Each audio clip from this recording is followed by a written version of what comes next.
எதுக்கு விவசாயம் பண்ணிக்கிட்டு? விவசாயத்தை விட்டு வெளியில வாங்க, வேற தொழிலுக்கு போங்க. ஆடு மாடல் வளர்க்காதீங்க, வேற தொழிலுக்கு வாங்க. ஏன் நாங்க மேய்க்க கூடாது? அதானி மேய்ப்பாரு, வாங்க நீங்க வெளியில. மாடு அம்பானி பார்த்துக்குவாரு. பில்கேட்ஸ் உண்மையிலேயே சொன்னாரு வறுமை ஒழிக்கணும்னு, நாட்டுக்கோழி வழங்குன்னு. நான் சொன்னா சிரிக்கிற. நீ எழுதி வச்சுக்கடா, ஐஏஎஸ் ஐபிஎஸ் 5 லட்சம் 10 லட்சம் வாங்குற ஆசிரியர் பெருமக்கள், அமைச்சர்கள், பாராளுமன்ற உறுப்பினர்கள், சட்டமன்ற உறுப்பினர்களுக்கு கொடுக்காத பொன்னை என் ஆட்சியிலே ஆடு மாடு மேய்ப்பவன் விவசாயம் செய்பவனுக்கு கொடுக்கிற காலத்தை நான் உருவாக்கல. ஒரு நாள் கொரோனால போக்குவரத்து எல்லாம் தடைபட்டு போச்சு. அங்கிருந்து வர வேண்டிய உணவுப் பொருள் இங்க வரல, இங்கிருந்து போக வேண்டிய உணவுப் பொருள் அங்க போகல என்றால் மானுட உயிர்களின் நிலையை நீ கற்பனை செஞ்சு பாரு. போ ஆஸ்பத்திரிக்கு போ, உன்னை கூறு போட்டு வித்து விட்டு போறான்.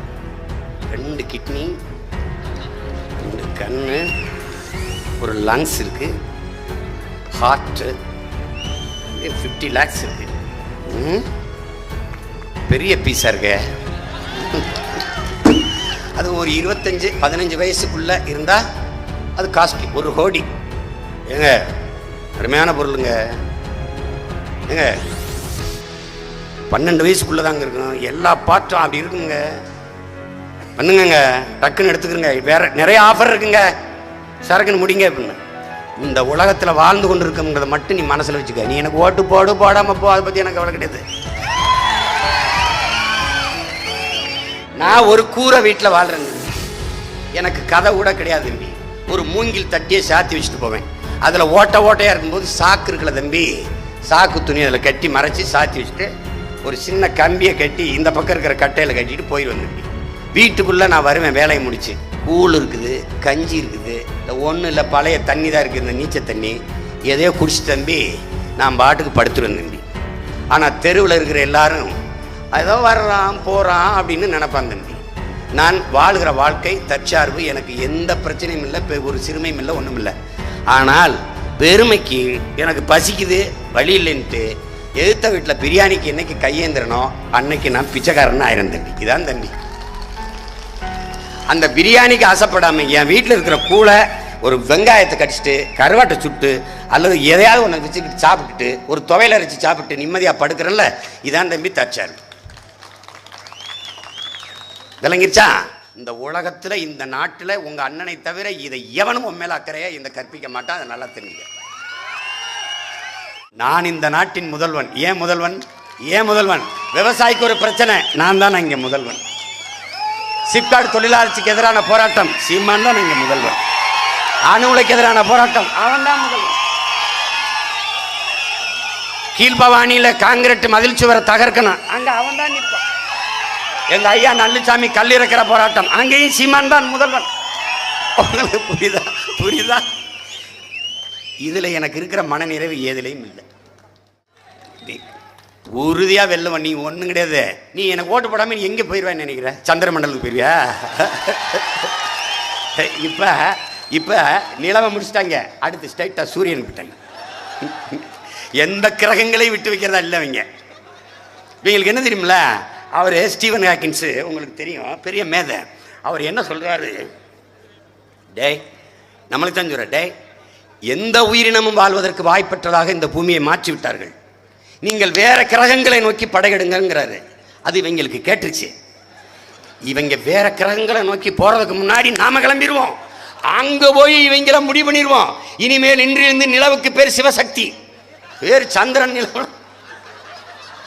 ஐயோ, பௌர்ணமி நேரத்தில் சிவசக்தி முகம் எப்படி பழிச்சென்று இருக்கிறது பார். பேசினாலும் பேசுவான், பல பரதேசி இருக்காங்க பேசுவான். அப்புறம் இப்போ அடுத்து ஸ்ட்ரைட்டா சூரியன், சூரியனுக்கு அப்புறம் செவ்வாய், செவ்வாய்க்கு அப்புறம் புதன். எந்த கிரகத்தையும் நாங்கள் விட்டு வைக்கிறதா இல்லை, ஏன்னா நாங்களே பெரிய கிரகம். ஐயோ ஐயோ, இந்த கொடுமைக்காரங்க கிட்ட நம்ம மாட்டிக்கிட்டு படுற பாரு இருக்குது பாருங்களேன். எந்த கோயிலை என்ன வழிபட்டாலும் தொலைக்க முடியாது. அது என் தங்கச்சி ஒரு செய்தி அனுப்பிடுது, மருத்துவரையில் வச்சு. அது என்னன்னா, ஒரு தமிழ்துறை பேராசிரியர் போயிட்டு என் பாவத்தை தூக்கி எரியிற மாதிரி எனக்கு ஒரு மாத்திரை விடுங்க. அப்படி ஒரு மாத்திரையே இல்லையா? இல்லையா? இருக்குது பாருங்க, என் பாவத்தை தூக்கி எறிகிற மாதிரி மாத்திரை. ஐயோ, எனக்கு ஆங்கிலம் பிடிக்காது, இருந்தாலும் உங்களுக்கு புரிய வைக்கணுங்கிறதுக்காக சொல்கிறேன். எரித்ரோமைசின் தூக்கி எரித்ரோமைசின், என் பாவத்தை தூக்கி எறிகிற ஒரு மாத்திரை கொடு. அதை எரித்ரோமைசின் ஒரு தொண்டை வலிக்கு சாப்பிட்ற ஒரு மாத்திரை இருக்கு. அதை அவர் இப்படி கேட்குறாரு.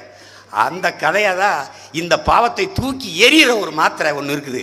இந்த இவருக்கு ஒரே ஒரு ஓட்டை போட்டு விடுறதுதான். வேற வழியில். இங்கே பாருங்க, உங்களுக்கு என்னை விட்டால் வழியும் இல்லை நாதியும் இல்லை, எனக்கு உங்களை விட்டாலும் வழியும் இல்லை நாதியும் இல்லை. இப்பவே என் நாட்டு அரசியலும் அதிகாரமும் பிறமொழியாளன்ட்ட இருக்கு. நான் அடிமையா இருக்கேன். நான் என் சொந்த தாய் நிலத்தின் அடிமையா இருக்கேன். அதை உணர்ந்ததுனால திமிரோட திமிரி எழுகிறேன். நீ என்ன வேணாலும் பண்ணிப்பார், என்னை வீழ்த்துவது கடினம். விமர்சனங்களை தாங்க முடியாதவன் விரும்பியதை அடைய முடியாது. அவதூறுகளை கடக்க தெரியாதவன் அற்ப வெற்றியை கூட தொட முடியாது. இது உலக கோட்பாடு. எல்லாம் அவதூறா பேச்சுந்தான். ஐயா வைரமுத்து எனக்கு ஒரு கவிதை சுட்டு செய்தி போட்டாரு. சரளசலப்பு இல்லாத பணங்காடு எது, அவதூறு இல்லாத அரசியல் எது, தொடர்ந்து முன்னேறுங்கள், அவ்வளவுதான். இன்னும் என்னென்னமோ தான் பண்ணி பார்க்குற.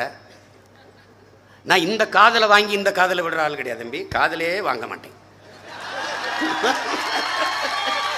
காதலே வாங்க மாட்டேன். அவர் 1000 கோடி கொடுத்தாரு, இவர் 200 கொடுத்தாரு, இவர் 30 சீட்டு கலையிற கூட்டம் கிடையாது. இது நாட்டை விளணும்னு நினைக்கிற கூட்டம். இது 4-3 சீட்டை வச்சு ஒன்றும் பண்ண முடியாது. நான் கோடி கணக்கு வச்சுட்டு மூளை 24 மணி அரிக்குது எனக்கு. நல்லா கொஞ்சிக்கணும். உங்களுக்கு உடல்ல கொழுப்பு, எனக்கு மண்டைக்குள்ள கொழுப்பு, உண்மையிலே கொழுப்பு. அது என்ன ரொம்ப திமிரா பேசுறாரு. உடன் பிறந்தது ராஜா, உடன் பிறந்தது 5வதும் அடிபணிவதும் தமிழன் பரம்பரைக்கே கிடையாது. என்னோட ஆட்சியில் ஒரு 5 வருஷம் வாழ்ந்துதான் பாரு. என்ன கெட்டுரும், என்ன கெட்டுரும், என்ன கெட்டு போயிடும், என்ன கெட்டு போயிடும். அட நாய் பேய் நரி ஆட்சியிலாம் வாழ்ந்துட்டா. உன் மகன் ஆட்சியில் ஒரு தடவை இருந்து பாரு. உன்னை எப்படியாவது ஏமாற்ற வேண்டும் என்கிறவர்களை நம்பி ஆட்சியை கொடுத்து வாழ்ந்துட்டீர்கள். இந்த கொடுமையெல்லாம் எப்படியாவது மாற்ற வேண்டும் துடிக்கிற மகனுக்கு ஆட்சியை கொடுத்து ஒரு 5 வருஷம் வாழ்ந்து பாருங்க. நான் என் மக்களுக்கு உணர்வோடு உயிரோடு கலந்து இதயத்திற்கு நெருக்கமானவன். அண்ணல் காந்தியடிகள் சொல்றாருல, வாயிலிருந்து ஒரு பேசுகிற வார்த்தை செவி வரைக்கும் தாண்டா சேரும், இதயத்திலிருந்து வார்த்தையில் எடுத்து பேசுறா, அது செவிக்கலே போய் சிந்தனையை தூண்டுங்கிறார். அப்படி சேர்ந்து சிந்தனையை தூண்டியதால 2 கரையா நிக்கிற என் பிள்ளைகளை பார்த்துக்கிறீங்க, பார்த்துக்கிறீங்க.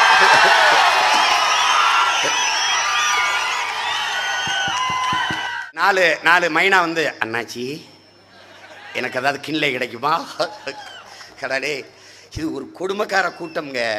நீங்கள் நாங்கள் உங்களோட சேர்ந்து நாங்களும் இவங்க சிக்கிக்கிட்டோம்ங்க. தப்பிச்சு போயிடுறாங்க. ஒரு நாட்டுக்குனாலும் பாஸ்போர்ட்டை தர மாட்டேங்கிறாங்க. கைலாஸுக்காக போவன்ல, குறைஞ்சது நம்ம கைலாஸுக்காக போவன்ல. என் மனைவி கையல் சொல்கிறா, நீ சத்தமாக அப்படி பேசுறீல, அதை உட்காந்து தாடி எழுதுக்கிட்டு சன்ன குரலில் பேசு, தண்ணி இருக்காது, சுவாசிக்க காற்று இருக்காது,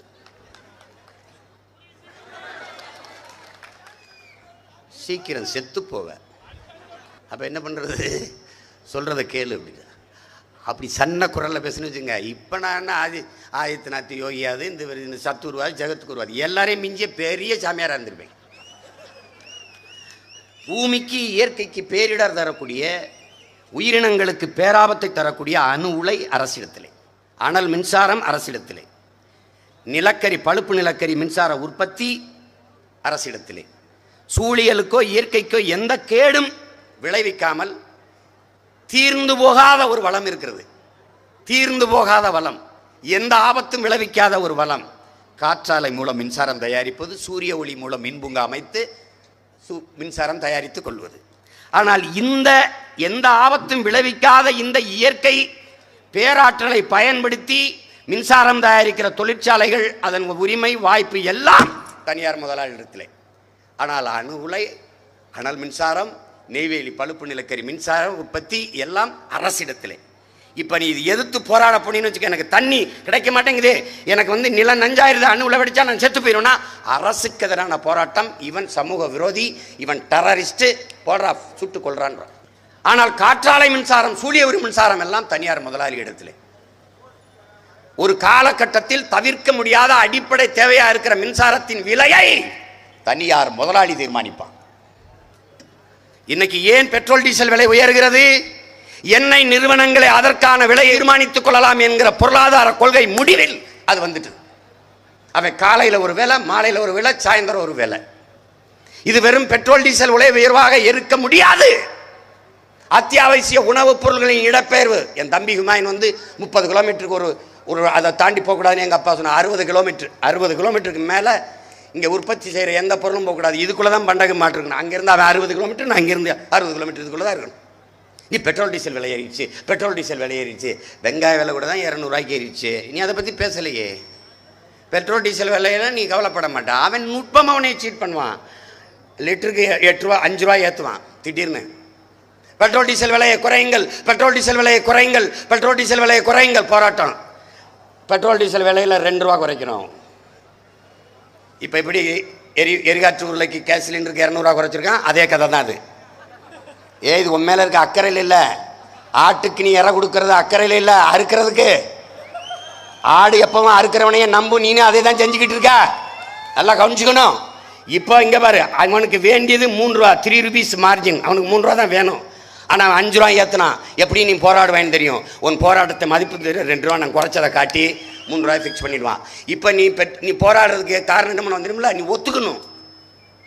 80 ரூபாய் 100 ரூபாய் ஆக்குறான், 90 ரூபாய் 100 ரூபாய் ஆக்குறான், நீ ஒத்துக்கணும். அதுக்கு என்ன பண்ணுவான்னா, ஒரு செயற்கை எரிபொருள் தட்டுப்பாட்டை உருவாக்குவான்.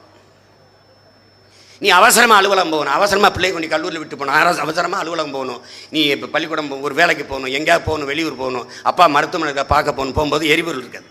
அப்போ ஒரு எரிபொருள் வங்கிக்கு போவேன், பெட்ரோல் பங்க். அங்கே போனால் கையாட்டிடுவான், இல்லைங்க ஸ்டாக் இல்லைங்க. திருப்பி 10 கிலோமீட்டர் இங்கிட்டு போவேன். நீ ஏற்கனவே அரை சொட்டு தான் இருக்கிறது இழுத்துட்டு ஓட்டிகிட்டு போயிட்டு அங்கே போய் நின்னா இல்லைங்கம்பா. ஒரு இடத்துல மட்டும் இருக்கும், இல்லைங்க 100 ரூபாங்க லிட்டரு அப்படின்னு இருக்கிற போட்டு தொலைப்பா, 2 ரூபா போட்டு தொலைப்பா. உன்னையே அந்த விலை ஏற்றத்திற்கு உடன்பட வச்சிருவான். ஏன்னா உன் தேவை அத்தியாவசியமாயிருது. நல்லா கவனிச்சுக்கணும் ராஜா. இதே முறைதான் வட இந்திய தொழிலாளர்கள் விஷயத்தில் உனக்கு கற்பிக்கப்படுது. அவன் இல்லைன்னா வேலை செய்ய முடியாது. அவன் குறைஞ்ச வேலைக்கு கூலிக்கு வேலை செய்வான். இன்னைக்கு குறைஞ்ச கூலிக்கு வேலை செய்வான். நாளைக்கு நிறைய சம்பாதிக்கிற முதலாளியாக மாறி ஒன்னே கூலியாளாக வச்சிருப்பான். இது வரலாறு நெடுகளும் இதான் நடந்திருக்கு.